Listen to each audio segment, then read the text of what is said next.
Friends, આજે આપણે daily બેસિસમાં use થતા સેન્ટેન્સોની પ્રેક્ટિસ કરીશું. તો ફર્સ્ટ છે, તારે એને સલાહ આપવાની જરૂર છે. You need to give advice to him. કોઈ કામ કરવાની જરૂર છે ત્યારે ફ્રેન્ડ્સ નીડ ટુ નો યુઝ કરવામાં આવે છે. સેકન્ડ છે કે મારે એને રસોઈ શીખવાડવી જોઈતી હતી.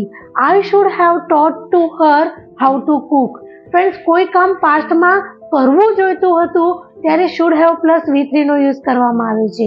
હવે છે થર્ડ કે મારે એના મોબાઈલનું બિલ ભરવું જ પડશે. I have to paid his mobile bill. Friends, કોઈ કામ કમ્પલસરી કરવું જ પડશે ત્યારે friends has to have to present ટાઈમમાં અને હેડ ટુ નો યુઝ પાસ્ટ ટાઈમમાં કરવામાં આવે છે. તો આવા ડેલી સ્પોકન ઇંગ્લિશની પ્રેક્ટિસ ગુજરાતીમાં કરવા માટે મારા વિડીયોને ફોલો કરતા રહો.